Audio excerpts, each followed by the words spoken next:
Hello and welcome to the Rev It Up podcast, helping entrepreneurs fill up their tanks, crank up the RPMs, and put the pedal to the metal until they cross that finish line. Hello, I'm Jess Tiffany. Ready, set, go.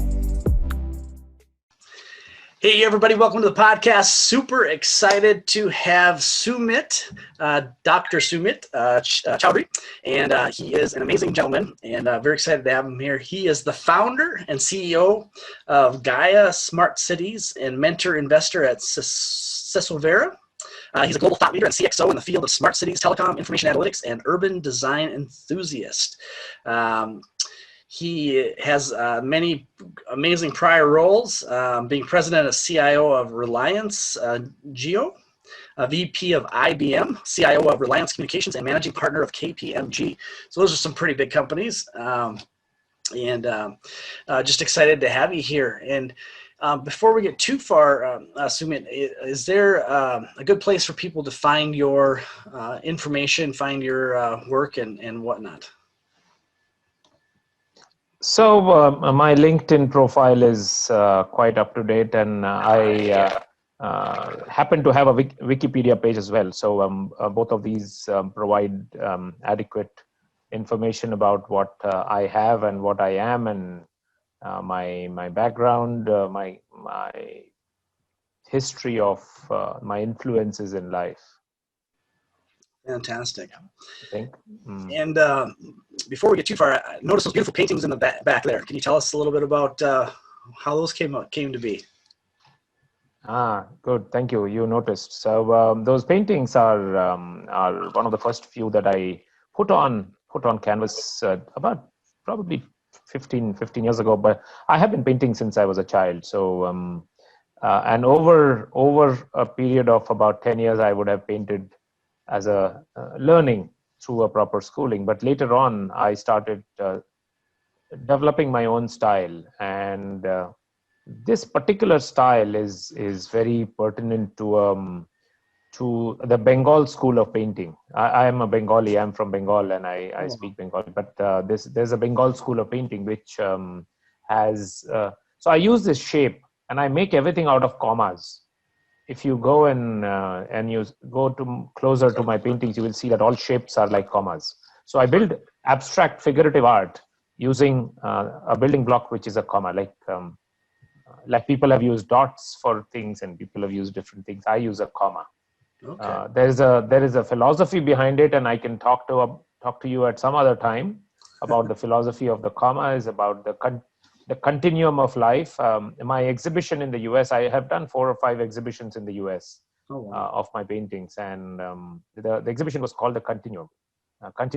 Because as life goes on and on, there's no we don't have a full stop. We sort of keep going, and that was sort of the abstract conversation that we were having around the paintings. It's fairly bold colors, and it's full of commas. So that's what people know me for.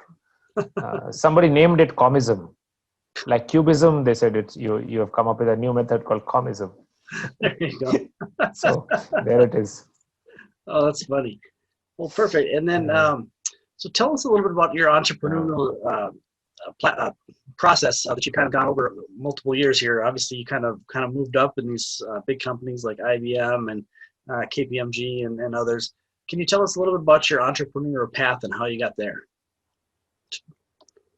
Yeah. So it's interesting because I give this talk in various colleges, and I trace my various facets of my career as a managing partner of KPMG, or I used to work for Philips also before that. So industrial acoustics.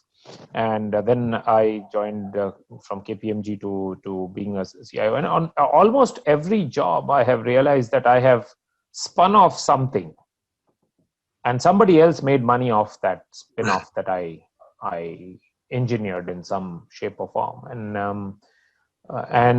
So I knew that I had this entrepreneurial mindset. I was an entrepreneur in most of my companies. When I was a CIO of Reliance Communications, I took my entire 2,500 people, and I got the chairman to spin it off into a separate IT company, and that still exists. It was called Reliance Tech Services.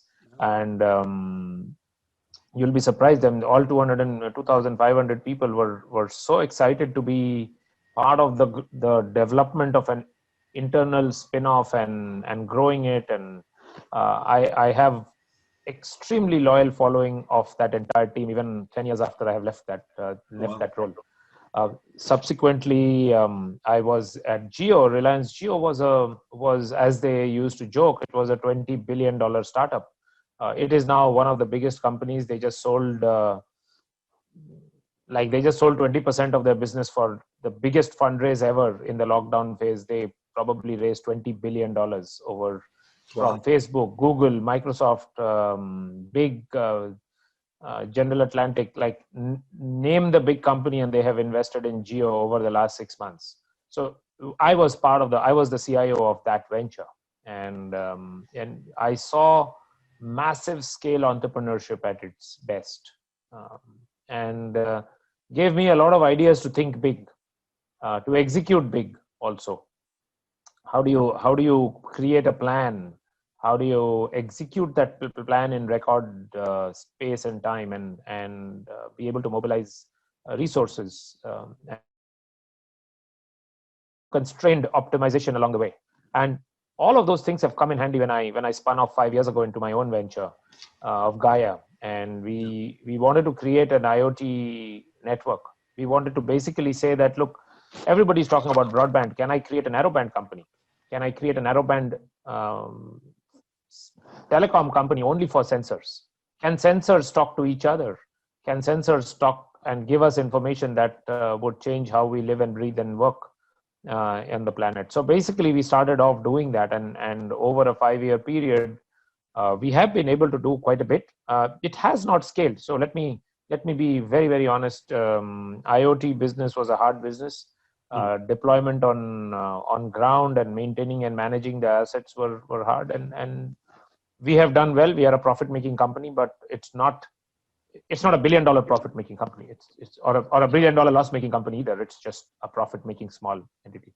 So that being said, we also developed quite a few new artificial intelligence-based software and hardware products along the last 5 years.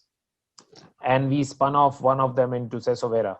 Now, Susovero, you mentioned it in your introduction. I have now swapped my roles. I'm actually the CEO of Susovero, and I'm the chairman of Gaia. I've just moved out of that role, and I've taken the baby, and I have decided to run with the baby. And my partner, my co-founder, is also my wife, and she's my batchmate from college. We have known each other for 30 plus years now. So she's running with Gaia as the CEO, and while I look after this little subsidiary, which is focused on edge computing. It's focused on voice recognition on a small form factor device, which does not require the internet. So we are able to put a voice command into any device, from a microwave oven to a cycle to a car or anything, without having to fiddle around with an Alexa or a Siri or any other internet-based voice recognition platforms. So we can train it in any language. So that's what the whole Susovero is all about. Susovero is Spanish for brains on the edge. So we are sort of building edge computing capabilities, and we call it Susovero. Very cool. Super exciting. So tell us, if just in case some people don't know what edge computing is, can you give us just a quick blurb about how that works? So edge computing is essentially putting a lot of learning and algorithms on a device which is close to the end part of the network. So when you look at a network, there are edge devices, sensors, which need to send data to a cloud. So we can either bring all the data from all the sensors to the cloud and centrally process it. Alternately, we can take some of the data from these sensors and find patterns to do something about without bringing it all to the cloud. So we can continuously monitor tens and hundreds of sensors on the edge without requiring all the data to be brought back to the cloud. So that compute, that storage, that analysis that we do on the edge is called edge compute, pretty much. And we have got an edge device which is roughly 1/2 inch to 1/2 inch size microprocessor, which can learn any language and can execute any command on the edge without requiring it to be connected to the internet. That's what we have been able to achieve so far. Wow, that's really cool, and obviously more efficient because you're not bombarding the internet with data that it doesn't need, while still getting the and also job. Privacy. And it's good points. And also privacy. It doesn't. It can recognize your voice, but it doesn't need to take it to the internet. So it's not listening and violating your privacy. And also it's fast turnaround because it doesn't need to go to the internet. It's very fast. So if I say lights on, the lights get on. That's it. It doesn't need to think about lights on, then go to the internet to figure out did he say light? Did he say bright? What did he say? Then we decide what to do. They said, I can't understand what you're saying. Yeah. By that time, you're so frustrated that you will just walk up to the light switch and flip it. Yep. Yeah. Yeah. So I'm going to take a 10-second break to get my charger on my phone and just plug it in so that I don't lose connectivity. Just hang in there for a moment. Perfect. All right. Yeah. Well, good. I think that I have that Alexa, so, she's always listening. We're always concerned, like, are they listening when you're not, about other stuff, you never know. So hopefully it's not spying on people in real time, but yeah, it's always a concern, the privacy, that definitely, especially if you got a lot of like, corporate stuff, you don't want corporate espionage being able to happen right on your, little, assistant device in your office or something. That would be pretty unuseful, so I think that edge computing is pretty cool. So tell me a little bit about the sensors. I was watching you're on YouTube, several different speeches. The one about you having talent is really awesome too. The CEOs have talent or something, I think it was. I really like that one, but the one I was talking about was more, you were talking about smart cities, kind of all the sensors and how they interact and how you help with, energy, saving energy by, having it controlled by computers and AI. So it's smarter technology to run everything. So anyway, if you could tell us a little bit about that, that'd be really cool. Yeah. So, they say that if you measure something, you can improve it. Right. So when people say, what kind of a company are you? We just say we are a measurement company. We measure things and we put processes to improve whatever we measure. So how do you measure? You measure by you could do it before by letting people measure things. You put timers and you let people measure your activities. You let people take a foot rule and measure the height of something, or you put a temperature sensor and you look at the thermometer and you figure out how hot something is. So people could do it without requiring any sensors in the past. People could do it once in a while. People could do it periodically. So when you do something periodically, your actions and your decision making is also periodical. Your ability to react to something is also quite long drawn out. I mean, once a year, you can do a time motion study of all your people and figure out who is working, who's not working. But you can do it once a year. You can't be doing it all the time. Right. But what if you could do it all the time? What if you were constantly monitoring and being able to optimize the work of people? What if you were able to continuously monitor the temperature of a warehouse and be able to predict that your milk is going to go bad? What if you were able to predict the temperature and the power load on transformers and be able to prevent or quickly react to any failure on the device and minimize your customers' problems? All of this requires real-time monitoring of events in the environment, in the universe. Events are always happening. Are we watching or are we not watching?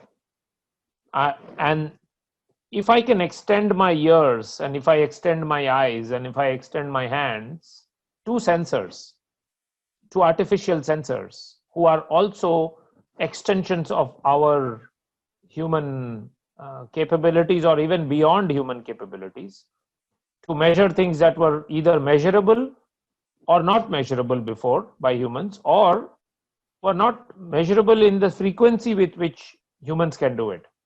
So technology today allows us to measure things continuously and take corrective action all the time. And that's what we do. We are essentially creating opportunities to continuously measure parameters that help us take better decisions about the universe, about our actions, about optimization of resources. If you are constantly monitoring where your car is, Uber is able to do a better job of predicting and of allocating that resource to you when you require it. If it did not know where your car was, it would be like any other taxi service, which would radio in and saying, "Where are you? Can you go and help this? There's a call over here." So essentially, you are now looking at optimization because you have got real-time information about your assets. That's what we do. Hey everybody, Jess here. What if I could help your company find over $100,000 in hidden revenue streams in less than an hour without spending an extra dime on advertising or marketing? Reach out to me at cardzap.thebumpcard.me. Check out the video on 5 steps to profit, and also reach out and we can have a conversation. Thank you. Very awesome. And then so with the smart cities, how do you who's your target audience, and how do you approach them with this type of more advanced technology than what they're probably familiar with previously? Any tips on that? So it just so happened that when we launched our company, the country in India, we launched something called the 100 Smart Cities program. And 100 cities all ventured into sort of planning and executing a 5 to 10 year plan to put technology to improve themselves and to work smarter, to put better infrastructure to improve quality of life. 100 cities in India started doing it, but globally, this phenomena has got more than 4,000 or 5,000 cities working on various aspects of putting technology to improve the quality of life of people. And that is the Smart City program across the world. Okay. So everybody is now quite familiar with the fact that if you are being able to measure something, you will be able to do something. And it's a question of doing a business case. Some cities have a business case for transportation. Some other cities might have a business case for water supply management. Some might have a business case for education or healthcare. Each city has a different problem statement and a different revenue statement and a different thing that bothers the citizens. If you can find this sweet spot that my citizens were bothered about traffic, can I solve their traffic problem? My citizens are bothered about garbage. Can I solve their garbage collection and disposal problem? You are a smart city because you listen to your citizens and you put technology in place to improve that thing that bothers your citizen. So a lot of people there are a lot of naysayers about smart cities when there is no basic infrastructure. In India, that is absolutely true. We don't have basic infrastructure. We are talking about smart cities. What the hell are you talking about? It's about optimization of resources. I don't have a smart city, but I have a program to improve the optimization of my resources. And therefore, I can actually do more infrastructure projects because I am smarter about how I'm deploying my resources. And then that's what the Smart City project is all about. Wow. Yeah. It's interesting, even in your business, which is super high tech, it really gets down to kind of the same thing, solving problems for the people that are involved that would want to buy your product.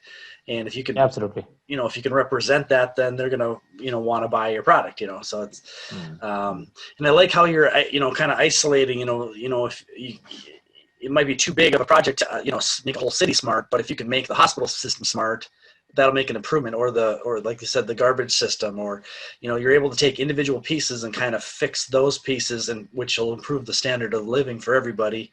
And then, and then once they see the results of that, I'm guessing it's much easier to sell them on the next upgrade. Yeah, absolutely. That's exactly what is happening right now.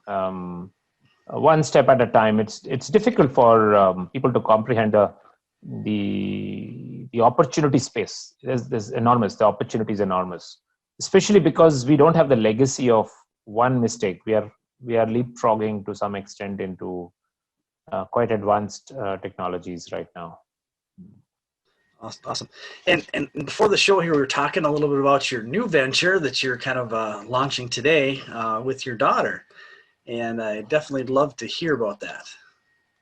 No, it's not launching today. I'll tell you, it's an amazing story. Even I get fascinated about how it all happened. India decided to lock down everything, complete lockdown on 22nd or 24th of March. And my daughter had her grade 10 board exams planned, and she was all ready to give her exams, and suddenly they all got cancelled.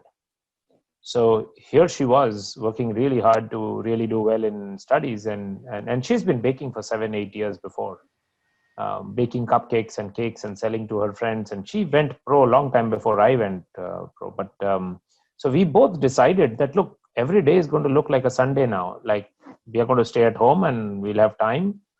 Let's just join forces and do some baking together. So from March 25th till today, it's about 175 days. Every day we have baked for 7 to 8 hours. And we have served breads and cakes and cupcakes to not just the neighborhood that we live in, but now all over Mumbai. And Mumbai is a very big city. Wow. And we have a very well-known artisanal bakery brand right now going. And we are quite well known. In my social circles, people know it, but in my professional circles, I had not gone out and talked about it. But today, I was telling you, today was there's a social media marketing company which heard my story and they wanted to do an article about it. So they just went public today with the story. So I said, okay, fine. If they have gone public, then I'll just post it on LinkedIn. And so my daughter has her own page. She's the CEO. She's just all of 16. So she has got a LinkedIn page now. She's the CEO of the company. I'm the chief dishwasher of the company. Nice. Oh, that's great. How I put it. And it's nice that you're able to do something with your family too. That's pretty special. Yeah, absolutely. Obviously, especially with a 16-year-old, you can imagine. It could be much. Mine's not quite old. I have 4 kids, but my oldest is 13, so I haven't quite got through that yet. But I've heard stories about some of the challenges. So if you can get them baking or something productive, that's much better than playing video games or going out on the town or whatever else kids try to do these days. But obviously, there's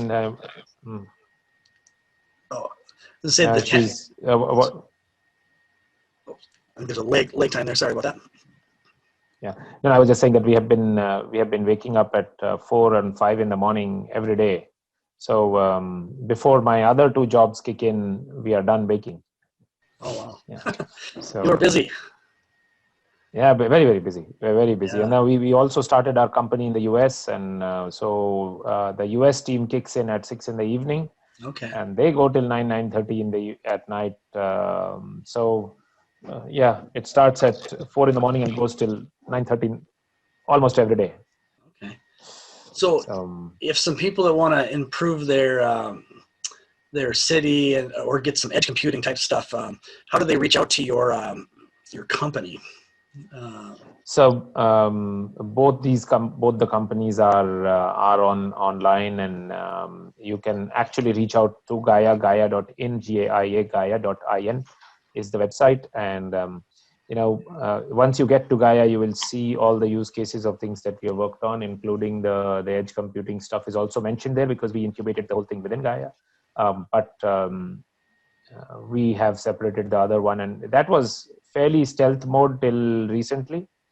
But we decided to announce and go public, and we have got a couple of customers, and so now we are like any other startup with customers, with product, with an idea, with a global team.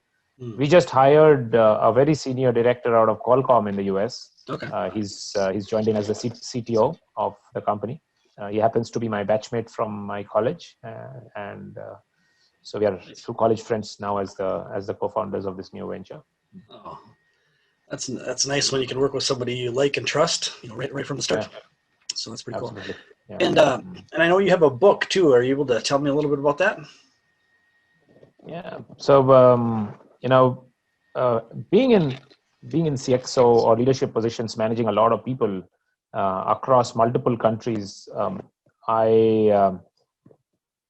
my team in Reliance was a very young team. My average age was about 27 years old. So out of 2,500 people, the average age was 27. So you can imagine the youth that was in the team. And one thing that was becoming very evident when I spoke to them was what they do in the early part of their career, 20 something to 29, 30 something time frame, how important that period was to develop core career skills, resilience, feedback. That's a time when a lot of people while away their time thinking that we'll work hard later. We are just a novice. We are just a fresher in the company. Let's take it. Let's learn slowly over a period of time. But the more I spoke to more than 200 people, and that when I started writing the book, you'll not believe me. I had 1,000 people on my LinkedIn at that time only. And I posted on LinkedIn that I asked one question, that what are the three things that you wish you knew when you were joining your workforce that has either helped you speed up your career or has stopped you from speeding up your career, either your plus points or your negative. What can you tell me? Tell me only three things. There could be 10, but I need only three. And 200 of them responded. So that was a fifth of my LinkedIn. I have a fairly large LinkedIn following right now, but that time, this was almost 10 years ago, I started doing the research. Then I started interviewing CEOs of companies that have made themselves. In India, there's a lot of CEOs who have inherited their companies. Their fathers were the CEOs. But I talked to people who actually rose up the ranks and became CEOs over time. And I started interviewing them about their life and their the things that they wish they knew, what lessons that they could do. And I mapped it back to this general survey that I had done with so many people. And I started finding a pattern of what it takes to succeed in the career. And the book is about these nuggets of learning about what are the rules of being successful. And the first thing that I say in the book is that there are no rules.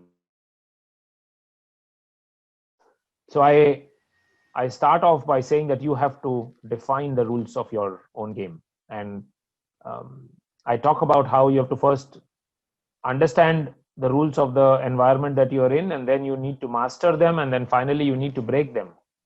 And the people who are able to break the rules and set their own rules are the ones who are truly successful.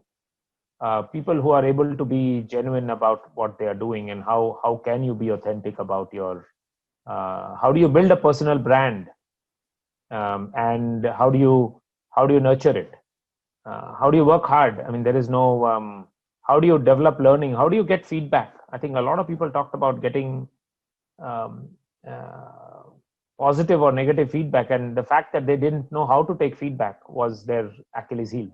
And I talk a lot about setting up sensors in your life, sensors that will give you that feedback to improve yourself and create continuous learning. I actually now talk about something else. I mean, I have I don't think it's a book yet, but I look at this Thinking Like Da Vinci book, and I give a talk on the 7 principles that Da Vinci talked about, and sort of build up a talk around it. And I have already given that talk to multiple young people. Since talking about the book, I made it a bestseller from an Indian context. So more than 10,000 copies got sold. I also spoke to 30,000 people. I toured the country for 6 months, every weekend, three days, Friday, Saturday, Sunday, for 6 months. And I went to cities, I talked to colleges, I talked to young companies, I talked to big companies like Google, Microsoft, GE, and people used to call me for talks, and I would go and talk to the young staff and the young members of their workforce and talk to them about their life. I mean, sat down and had conversations, and these conversations were enlightening, not just for them, but for me, probably a lot more, to understand what was India going through and what we were doing and what can we do differently to address the youth and their aspirations and their career development skills. So that was my book. It was an amazing journey, 6 months of intense immersion into launching it, and another 6 months of writing it and taking it to completion. Wow, that's fantastic. Yeah. I know a lot about. So I think we've published over 200 books now, and it's always a process, and especially, but a lot of it's marketing after the fact that people seem to forget about.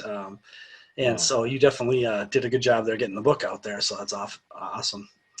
And is there, as far as like revenue generation, is there any like pitfalls that you've seen over the years, and maybe one success story too? So, being an innovator by heart, you are always trying to solve problems and coming up with new solutions to things that to constraints that people are facing in their lives and the companies. So that's what we have been focused on. But if I take a look at the revenue generation as a concept, I mean, you have to, I believe that you need to start demonstrating your ideas fast to people. You cannot be doing things in isolation and in stealth mode for too long. You need to be out there co-creating with your customers. If you are not co-creating with your customers, you are isolated from the real world. And yes, there are problems which need to be solved in an isolation. But I'm not that person. I'm not trying to solve complex things like quantum computing and other things which might come in later in life, but it is not solving a problem today. I try to look at problems which need to be solved today, and therefore revenue generation is always part of the process. The first customer who's helping you develop it can get can either be part of the product, or they can very well be a significantly subsidized customer. But the second and the third and the fourth customer pretty much picks up the tab for the whole thing afterwards. So we have done this over and over and over again. Last 5 years, I probably have put 5 or 6 applications out in the field, co-creating with the customer and putting a beta version out there for revenue generation from day one. I mean, for as fast as possible. One of my pieces of software is being used by the Indian Railways. Indian Railways is the largest employer in the world. Oh wow! They run the most number of trains every day across the country. They ferry tens of millions of people every day, and my software is used to manage the people who run the thing, who clean the thing, who secure the premises. All of those things the people are managed on my platform, and I developed it with 1.5 resources, and we put it out there, and 70% of Indian Railways is using it right now. Oh, wow. It was developed by a guy who graduated 6 months before. That's it. So you just sit down and you think through the problem and you customer's problem, and there will be takers. After that, we have perfected it. After that, we have invested in it. Since we got 7, 8, 10 customers, then you know that you are onto something. Yeah. So quick prototyping is the answer that I wanted to talk about from a revenue generation standpoint. Letting the market, understanding the market's ability to pay for your software or your hardware or your solution is also something quite important. Test the market out, what they are willing to pay, and then we do that all the time, including my baking business for that matter. We did a little survey. We went to 5-star hotels and found out what sourdough was being sold for, and we started making sourdough breads because it was the most expensive bread that was being sold out in the market. So you just have to go out and survey the market and get ahead of it. Now, there are ways in which you can actually make a product quite cheap, but sell something else in return. As you said, that if the product is free, then you are the product. That we don't do that. We by and large we are a B2B company. We are not a B2C venture yet.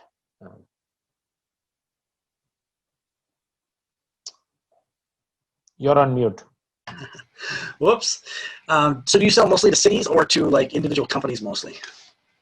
Both. We have sold to cities, but over the last year and a half, our focus has been primarily companies that work either for other companies or for the cities or larger departments somewhere. So we are a B2B player. We have got customers which are the government, but we tend to we have decided to slow down that bit and focus on corporates more.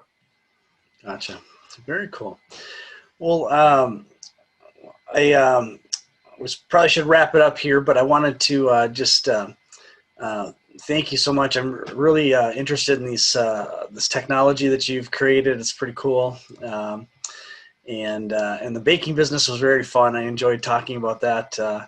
But I was actually going to ask you if you were able to take some of the stuff you learned over here and apply it to the baking business, and then you jumped in and mentioned that. So absolutely. So that's cool. Yeah. No, we do that. I took an order for baking 200 sourdough loaves in 2 days' time. Oh, wow. That requires more engineering than baking skills. Believe me, in a home kitchen. Yeah. Oh, wow. So you have to plan it a week or 2 weeks in advance, and you need to figure out when you're going to do what and the equipment, and so yeah. Oh, that's exciting. Yeah, I'm hoping someday to do something like that with my kid. That sounds fun. To be able to work with them and next to them and help them grow their company. So that's pretty cool. So. Absolutely. Yeah. Well, again, real quick, just where can they find you and where can they find your company, and we'll call it a day. So again, my LinkedIn is Sumit Chowdhury. So if you just type Sumit Chowdhury, and Gaia is the name of my company. Gaia.in is the website. My new company's name is Susovero, and it is an AI company. So it's Susovero.ai. We have not put up most of our information on the website yet for obvious reasons. It's fairly high tech to talk about it right now, but as a concept, it's written down there as to what we are doing. We allow things to hear, so that's all it says today. But you can find me on both Wikipedia and on LinkedIn. My email address is also quite public, so I'll mention it so that people can reach out to me. Sumit@gaia.in, and or Sumit@susovero.ai. Both of these things would be easy for people to reach me on, and I love to interact with people. As you can see, I talk to a lot of people through the week, through the month, and I make it a point to give back where I can. Nice. Perfect. Well, yeah, I think I learned a lot today, so I'm appreciative of that, and excited. Hopefully, we'll be able to bring you back sometime. Thank you, Jess. Have a good day. Appreciate it. Take care. Bye.